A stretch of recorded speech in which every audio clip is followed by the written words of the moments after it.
Good morning. सुबह हुई है, मंदिर दर्शन करने जा रहे हैं। होटल वाले ने बोला था यहाँ से ऑटो मिलेगी जो आपको मंदिर तक ले जाएगी, लेकिन यहाँ अभी तक तो कोई ऑटो दिख नहीं रही है। हम ढूंढ रहे हैं ऑटो को। मंदिर में कैमरा अलाउड नहीं है, तो नेचुरली मंदिर का एक्सटीरियर शूट कर पाएंगे, अंदर हम कुछ शूट नहीं कर पाएंगे। तो चलते हैं मंदिर, पहले ऑटो ढूंढते हैं। अब हम मंदिर के पास है, पहले स्नान करने जाना पड़ेगा और उसके बाद में दर्शन होगा। कुछ पता नहीं है, लेकिन लोग जिस तरह कह रहे हैं उस तरह से हम कर रहे हैं। दोस्तों, ये जो दिख रहा है वो है रामेश्वरम मंदिर। शिवजी के 12 ज्योतिर्लिंगों में से ये एक भी है और अलग भी। तो पहले समुद्र स्नान करना पड़ेगा, इसके बाद में फिर यहाँ तीर्थ स्थान के अंदर जाएंगे तो फिर स्नान करना पड़ेगा। तो मतलब 2-3 बार पवित्र होना है। शरीर से तो हो जाए, मन से तो पता नहीं, लेकिन फिर दर्शन करके मन को पवित्र करना है। मैं कुछ ज़्यादा सामान लाया नहीं हूँ, इसलिए ये थोड़ा कैमरा हिल रहा है। तो ये समुद्र की तरफ स्नान करने जाने का रास्ता है। आप देख रहे हैं सामने लोग आ रहे हैं। ये समुद्र, ये रामेश्वरम मंदिर के पास ये छोटा सा बीच है, जहाँ स्नान करके आपको मंदिर की तरफ जाना है। 11 ज्योतिर्लिंग स्वयंभू है, लेकिन इस ज्योतिर्लिंग की रचना सीता माता ने अपने हाथों से की है। यह रामेश्वर मंदिर कॉरिडोर है। इस कॉरिडोर में कुल मिलाकर 1112 पिलर्स हैं। रामेश्वरम मंदिर के अंदर है हम। दरिया में स्नान करके आए हैं, 22 कुंड के स्नान करने जा रहे हैं। यह जो दिख रहा है वो मंडपम है। यहाँ से आगे मंदिर है, इससे आगे कैमरा अलाउड नहीं है। सॉरी। जो इस तस्वीर में दिख रहा है वैसे 22 कुंड के स्नान है। तो 22 कुंड के स्नान कर लिए हैं। अब रुद्राभिषेक और बाकी जो धार्मिक विधियाँ है, गतिविधियाँ यहाँ होती है, उसमें हम पार्टिसिपेट कर रहे हैं। तो अब मंदिर के बाहर ही हम आपको मिलेंगे। आप जिसे देख रहे हैं कॉरिडोर है, यहाँ का जो शिवलिंग है वो माता सीता ने अपने हाथों से बनाया है, तो हम उसके भी दर्शन करेंगे और उसके अभिषेक भी करेंगे। ये हमने रुद्राभिषेक की पूजा की और बाद में हमने शिवलिंग के अभिषेक में हिस्सा लिया।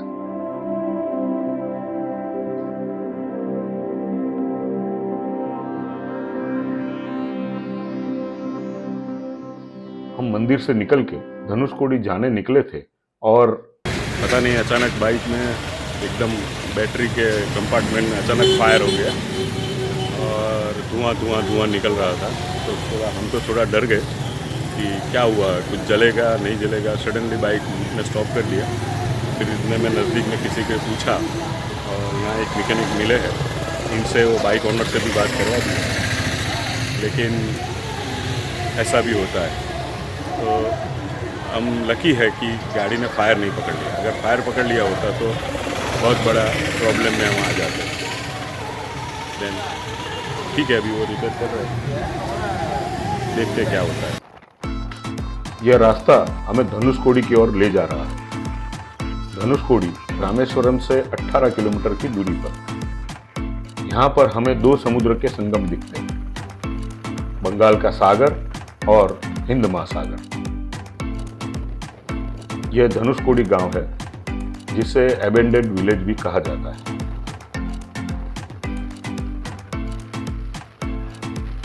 अब हम भारत के अंतिम छोर पर हैं, जिसे अरिचल मुनाई भी कहा जाता है।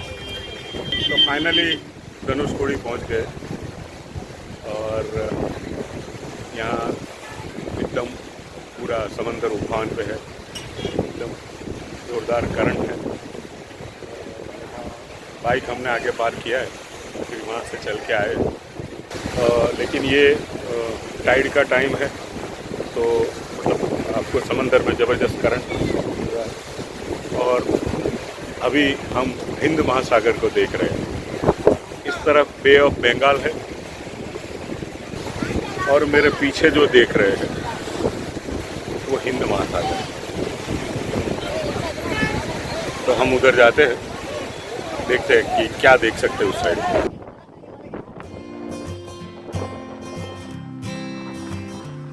ये देखिए, समुद्र अपनी पूरी मस्ती में, जबरदस्त करंट दिख रहा है।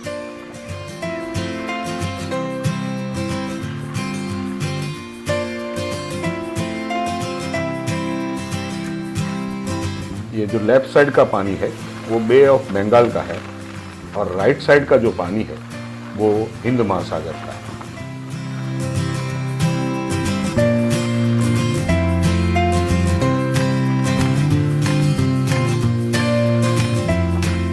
यहाँ लोग सेल्फी लेकर अपनी याद दर्ज कर रहे हैं और यहाँ व्हीकल का हुजूम है। पार्किंग की भी जगह नहीं छोड़ी है लोगों ने।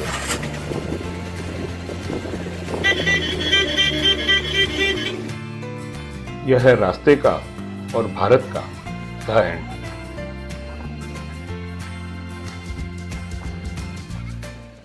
तो ये लास्ट पॉइंट है धनुषकोडी का, बल्कि हिंदुस्तान का।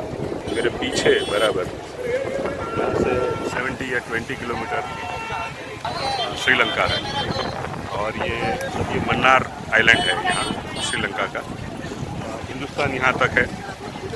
अभी ये टाइड चल रहा है, अगर टाइड नहीं होती है तो आप बीच में थोड़े दूर तक जा सकते हो, लेकिन अभी टाइड का समय है तो पूरा कोई जगह नहीं है।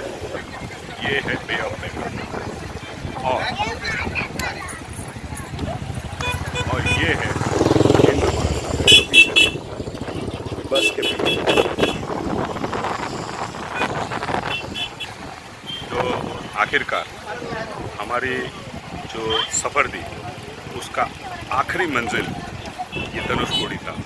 अब यहाँ से हमारी रिटर्न जर्नी शुरू होगी। डिफ़िकल्टीज बहुत है रिटर्न जर्नी के लिए, क्योंकि बाइक जो है उसमें आज सुबह में बैटरी का फायर हुआ था। Because of petrol leakage battery fire हो गया था, लेकिन वहाँ हमें कोई अच्छा सा मैकेनिक मिल गया। देखते अभी और कोई मुसीबत ना आए ऐसा हम सोचते हैं, लेकिन आएगी तो उसको भी फेस करना पड़ेगा। तो आप मेरे पीछे जो देख रहे हो ये यहाँ का एक मॉन्यूमेंट है जो यहाँ धनुषकोडी का जो लास्ट पॉइंट है वहाँ तक है।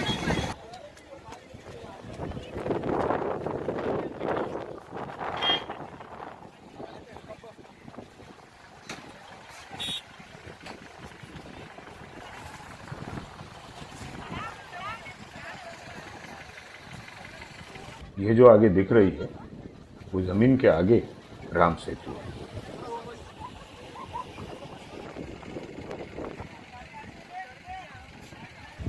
अब हम यहां से निकलते हैं और थोड़ा वक्त धनुषकोडी बीच पर बिताएंगे।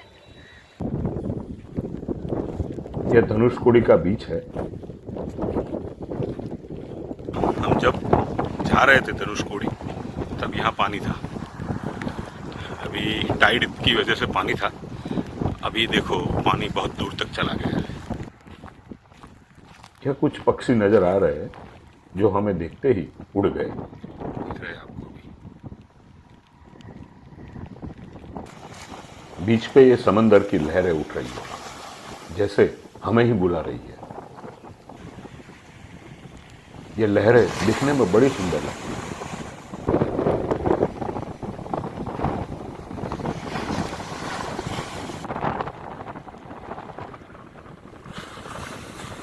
वो जो दूर दिख रहा है वो धनुषकोडी का लाइट हाउस है।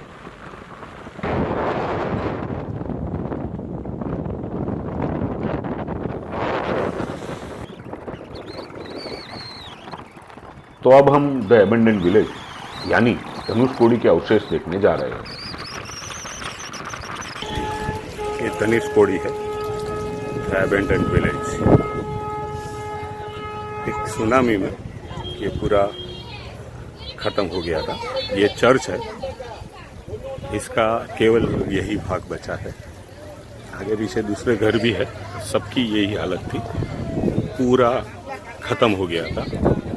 ये कोई 1960 में, I don't remember exactly, but उस समय पे ये यहाँ सुनामी आया था और उस सुनामी की वजह से ये पूरा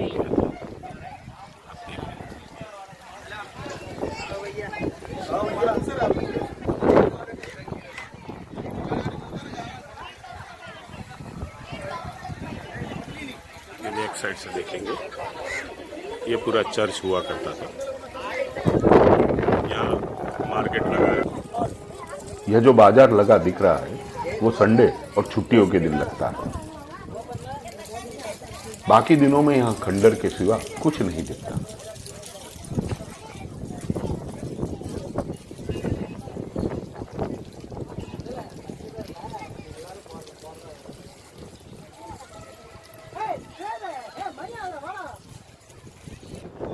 उसके कुछ प्रोसेस उधर भी है।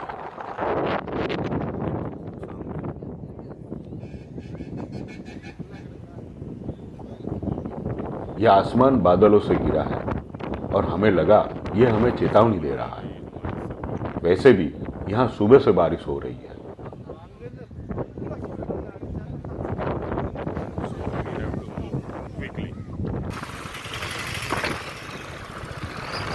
वापस रामेश्वरम के रास्ते में यहाँ एक राम जी का मंदिर है, जहाँ विभीषण का पहला राज्याभिषेक हुआ था। वहां हमने दर्शन किए। यहाँ भी समंदर के बीच में मंदिर है और ये रास्ते के अलावा सिर्फ पानी है। रामेश्वरम लौटते शाम हो चुकी थी। यहाँ हमने नटराजर मंदिर और पंचमुखी हनुमान मंदिर के दर्शन किए। यहाँ कोई भी मंदिर में कैमरा अलाउड नहीं है, इसलिए हम आपको वो तस्वीर नहीं दिखा सकते। अभी हम एसएस रेस्टोरेंट में बैठे हैं रामेश्वरम में।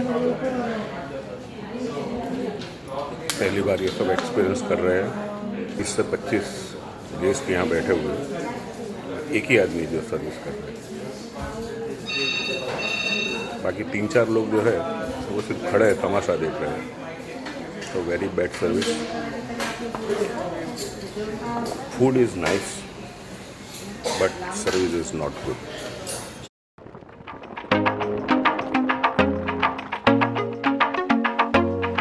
सुबह में हम पौंडीचेरी के लिए निकले और हमारी किस्मत अच्छी थी कि हमें पाम्बन ब्रिज पर चलती हुई ट्रेन देखने को मिली।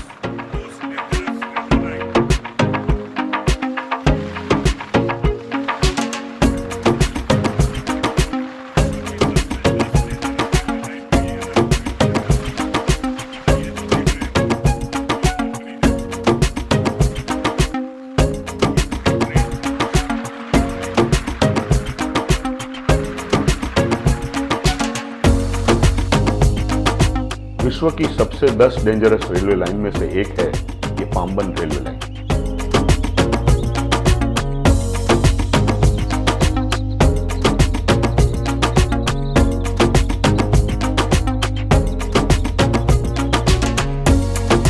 मेरे पीछे जो दिख रहा है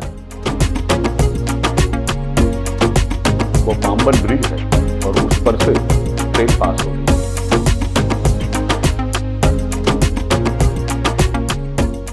दोस्तों, यहां से जब शिप गुजरती है तब ये ब्रिज खड़ा हो जाता है। यहाँ हवा इतनी तेज है कि सेल्फी स्टिक या सिंपल काम नहीं कर रही है।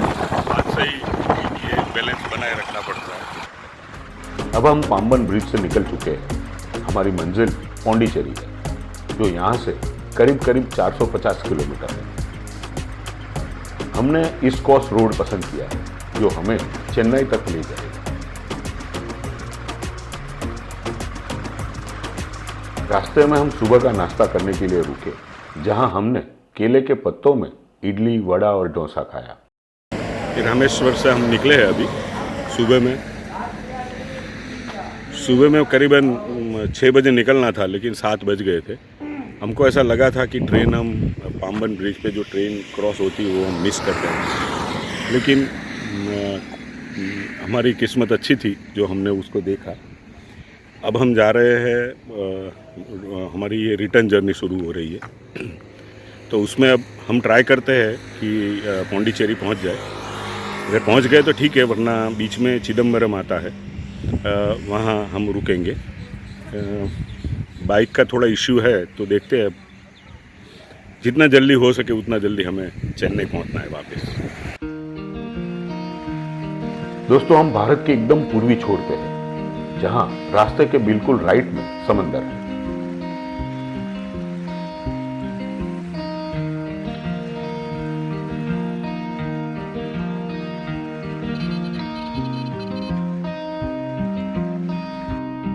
यहां हमने चाय पी।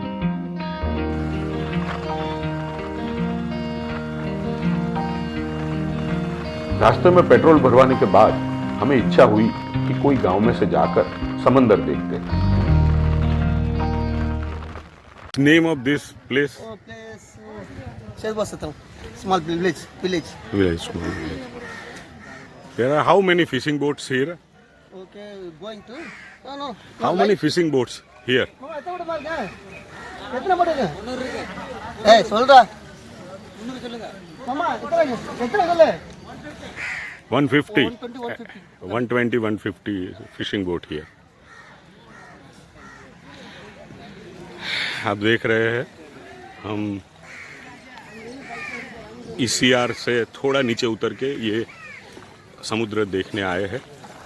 ये एक फ़िशिंग विलेज है, पूरा फ़िशिंग कम्युनिटी यहाँ रहती है। और ये जो आप देख रहे हैं, करीबन 150 बोट्स होंगी फ़िशिंग के लिए। कुछ यहाँ है, कुछ फ़िशिंग के लिए गई होंगी। तो आप देख रहे हैं पूरा समुद्र। ये बे ऑफ बंगाल है, बंगाल की खाड़ी या बंगाल का उपसागर कहा जाता है इसको। हम लोग इस गांव को पहुंचे हैं, एकदम 50 मीटर है हाईवे से नीचे, और हम लोग यहाँ पहुंचे हैं बाइक लेके। और ये नज़ारा देखने से ही बनता है। देखिए मेरे पीछे,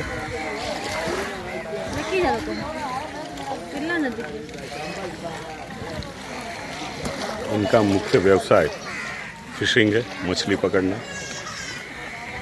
और ये लोग बड़े, मतलब मुझे ऐसा लगता है कि इनकी ज़िंदगी कितनी बेहतरीन है। ये देख रहे हैं पीछे पूरा गांव है, छोटा सा कस्बा, मतलब छोटा सा हम हेमलेट बोल सकते हैं इसको, या छोटा सा हम इसको, मतलब एक बस्ती जो हम कह सकते हैं। यहां से हमारे लिए सफर का सबसे मुश्किल दौर शुरू हुआ, जिसने हमें रास्ते में ही रोक लिया, चिदम्बरम पहुंचने ही नहीं दिया। तो हम लोग चिदम्बरम तो नहीं पहुंच पाए, क्योंकि बारिश की वजह से अंधेरा बहुत हो गया था और रास्ता इतना ख़राब है, बीच बीच में डाइवर्जन थे, तो मेरे लिए तो बहुत मुश्किल था चलाना। हमें एक टाइम तो ऐसा लग गया था कि वे इतने रास्ते में, तो अंधेरे में नेचुरली सामने अगर कोई लाइट आती है तो मेरे लिए मुश्किल हो जाता है। और फिर बारिश की वजह से रास्ते भी मतलब गीले थे, तो उसमें चलाना थोड़ा डेंजरस हो गया। तो हमने सोचा कि चलो भाई चिदम्बरम नहीं पहुँचे, जो भी चीज़, मतलब जो भी रहने लायक कोई भी जगह दिखेगी वहाँ हम रुक जाएंगे। तो हम यहाँ रुक गए हैं। तो सदा भी संगम करके एक रिसोर्ट है, उसका रेस्टोरेंट भी है और रहने के लिए जगह भी है, वहाँ हम रुक गए हैं। तो कल शाम तक हम महाबलीपुरम पहुँचेंगे और परसों, मतलब 2 तारीख को हम चेन्नई पहुँच जाएंगे। ये नवागिरागा रिसोर्ट अच्छा लग रहा है। रात में कुछ ज्यादा दिख नहीं रहा, सुबह में पता चलेगा कि यह जगह कैसी है। यहाँ रहने के लिए कॉटेज की व्यवस्था है। तो दोस्तों, ये पार्ट यहाँ पूर्ण हो रहा है। अगले पार्ट में हम चिदम्बरम का नटराजर मंदिर और वर्ल्ड हेरिटेज साइट महाबलीपुरम की मुलाकात करेंगे। आपसे एक ही अनुरोध है कि आप हमसे जुड़े रहें, और अगर आपने हमारी चैनल डीबी स्पीक्स को सब्सक्राइब नहीं किया है तो फौरन कर लीजिए। आभार।